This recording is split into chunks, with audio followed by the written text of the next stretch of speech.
दुर्गेश पांडे जी, राकेश जी, न्यायाधीश, उत्तर प्रदेश। राधे राधे। राधे राधे, जय श्री कृष्णा। भगवान श्री कृष्ण जी से कहिए कि हम लोग तो समय से न्याय नहीं कर पा रहे, लेकिन आप न्याय करने में देर ना लगाएं। आपको किसी कैदी को सजा देने में कितना समय लगा? आप तुरंत देते हैं क्या? फिर वो तो बहुत बड़े न्यायाधीश हैं, अनंत ब्रह्मांडों का हिसाब किताब है।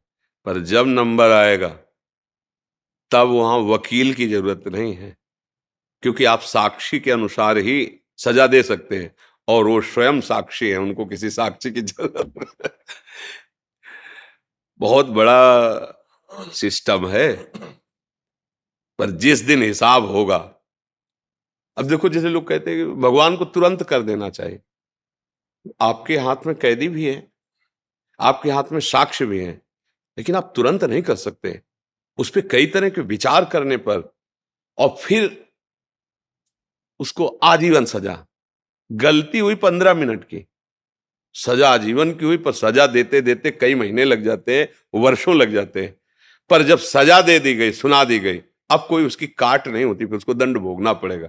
ऐसे ही है, जैसे इसका सिस्टम है, जैसे पापाचरण कर रहे हैं और पूर्व के पुण्य का विधान हमारे ऊपर लागू हो गया है, कोई संकट नहीं आएगा, कोई विपत्ति नहीं होगी, कोई अपमान नहीं होगा, और उसको लग रहा है बड़ी मौज है।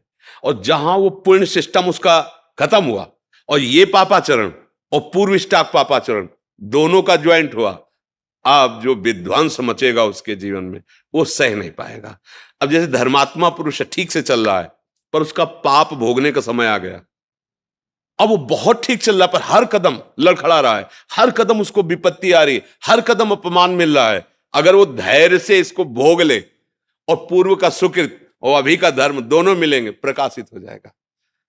अब ये जरूर है कि हमारे मालिक का रजिस्टर थोड़ा विलंब से खुलता है, पर जिस दिन खुलेगा फिर किसी की ताकत नहीं है कि उसकी रक्षा कर सके।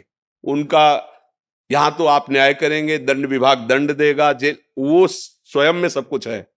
उनको किसी की सलाह की, किसी के आदेश की जरूरत नहीं है। वो परम तंत्र स्वतंत्र, कर तुम अकर तुम अन्यथा कर तुम है। आपकी बुद्धि से ही आपको दंड दिलवा देंगे। बड़ा विधान उसका विचित्र, इसीलिए कहा जाता है डरते रहो कोई अपराध न बन जाए। नहीं तो समय अब ऐसा नहीं है कि आपने अभी अपराध किया और आपके घर में आग लग गई और सब देख रहे कि यार देखो ये अपराध की आग लग गई ना, ऐसा नहीं है। अपराध किया है आप, उसका दंड मिलेगा, सिस्टम है उसका, कानून जैसे यहाँ का कानून। अब तुरंत तो ऐसा नहीं कि फांसी में चढ़ा दिया, बिल्कुल सब गवाही फिट है तो ऐसे तुरंत ले जाकर फांसी में चढ़ा दोगे क्या?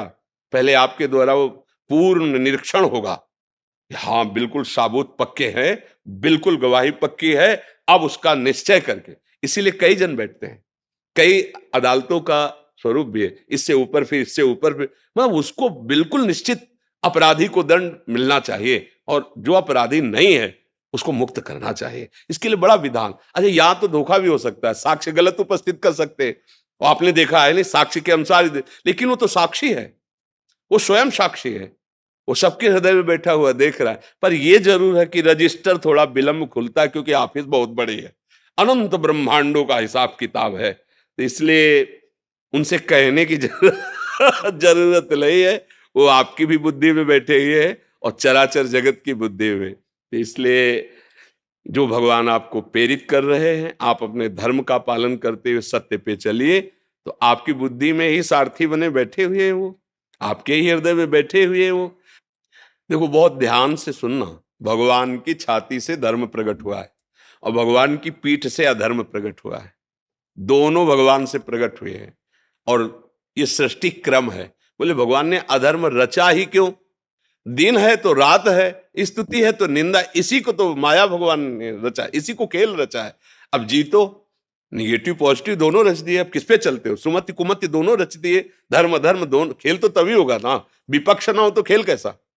तो ये खेल है जगत, इसमें दो पार्ट रखे गए। आप किधर चलना चाहते हो? एक पक्ष अधर्म का है, और दोनों उन्हीं के हैं, और कभी अधर्म को बलवान बना देते हैं और कभी धर्म को बलवान बना देते हैं। ये उनका खेल चलता रहता है। भला उस ईश्वर के खिलाफ कोई एक कदम रख सकता है? नहीं। अब जैसे कहते कि भगवान भी चाहते हैं, नहीं, भगवान ने दो पावर दिए, दो पावर दे दी, एक अधर्म को और एक धर्म को। अब आप किसको स्वीकार करके चलते हो? देखो, जो दुनिया को दुख पहुंचा रहे हैं उनके भी बहुत अनुयायी हैं, और जो दुनिया को सुख पहुंचा रहे हैं उनके भी बहुत अनुयायी है। ये दोनों अनुयायियों भेजता कौन है? इन दोनों को पावर कौन दे? ये सारा खेल बस ये, या रहस्य रघुनाथ कर बेग न जाने कोई, जो जाने रघुपति कृपा तो सपने मोह न होए। अपने कर्तव्य का पालन करो। तुम्हें इस संसार रूपी नौटंकी में कौन सा स्वांग दिया गया है उसको देख लीजिए। जगन नाटक वैभवा, गोपाल शास्त्र नाम में ये जगन नाटक भगवान का वैभव प्रकाशित, तुम्हें स्वांग क्या दिया गया है? जज का। तो जितना तुम्हें ज्ञान दिया है उसके अनुसार तुम्हें न्याय करना, ये भगवान की पूजा होगी। भगवान का स्मरण करते हुए किसी के धन या किसी के बल प्रभाव से दब करके न्याय नहीं, भगवद आश्रित होकर सत्य पे, ये भगवान की पूजा होगी। और जब भगवान प्रसन्न हो जाएंगे तो इस स्वांग से आपको मुक्त कर देंगे। चलो हमारे इस खेल से हटो, त्रिगुणात्मिका माया के, आओ परमानंद खेल में खेलो। अलग अलग खेल है, ये मायाकृत खेल है और एक दिव्य प्रेम लीला है भगवान की, जो भगवान की चिदानंद धाम में निरंतर होती रहती। बड़े बड़े महाभागवत भजन करके वो उसे प्राप्त करते हैं। तो उनसे कहने की जरूरत नहीं है, वही सब रूपों में अपना विस्तार करके खेल रहे हैं। निवेदन है महाराज जी, हाँ जी, एक बार हंस दीजिए आप, हाथ ऊपर करके। नहीं तो ऐसे कैसे हंसते मतलब अब जैसे कोई ऐसी बात आवे ना, अब जैसे रोल में हंसला हो तो अलग है, ये जो हंसी होती है ना, ये आनंद की छकन में होती है। जैसे कोई भागवतिक बात कही और एकदम हृदय आनंदित हो गया, उस वो एक अलग। अब जैसे बनावटी में हंसा जाता है ना, तो उसमें स्वाद नहीं होता है। नहीं देखो ना, जैसे नाटक में भी तो हंसते हैं तो उसमें स्वाद थोड़ी होता है। एक ब्रह्मानंद की छकन में, भगवदानंद की छकन में जो हंसी आती है वो लुभायमान करती है। और ऐसे हंसना लुभायमान तो कॉमेडी नहीं, कॉमेडी कहते, क्या कहते हैं?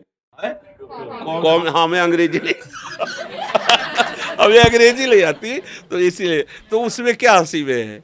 इसलिए पर हमें अच्छा कि जैसे आप जैसे विज्ञ पुरुष, आप जैसे हमारे राज्य पदों में विराजमान जन यदि सत्य को, धर्म को लेकर चलेंगे तो हमारे समाज को बहुत बड़ा लाभ मिलेगा। क्योंकि अगर जो आप जैसे बड़े पदों में बैठे हैं, अगर आप धर्म को नहीं जानेंगे, सत्य को नहीं जानेंगे, तो कहीं ना कहीं आप किसी के दबाव में आ सकते हैं, धन के दबाव में आ सकते हैं, किसी के बल के दबाव में आ सकते हैं। और अगर आप धर्म को जानेंगे तो आपको फोन भी आवे कि फिर हम आपको देख लेंगे, कुछ नहीं हो सकता। हरि का भरोसा हो, पक्का कहते हो, सत्य पे चल रहा हो तो कोई कुछ नहीं कर सकता। बिल्कुल नहीं डरना चाहिए। अब अगर हमसे अधर्म हुआ है और वो ओपन नहीं हुआ, प्रकाशित नहीं हुआ, तो फिर हम ठीक करते हुए भी फंस जाएंगे। वो जो दंड हमें मिलना चाहिए, तो इस समय हमने अपराध नहीं किया पक्का, पर वो जो प्रकाशित नहीं हुआ पाप, अब वो आया है। इसीलिए जो विज्ञ जन होते हैं चुपचाप सह लेते हैं कि ठीक भाई, हमसे गलती नहीं, पर हम जानते कोई ना कोई गलती हमारी है, क्योंकि वो जो साक्षी है वो हमें दंड दे रहा है।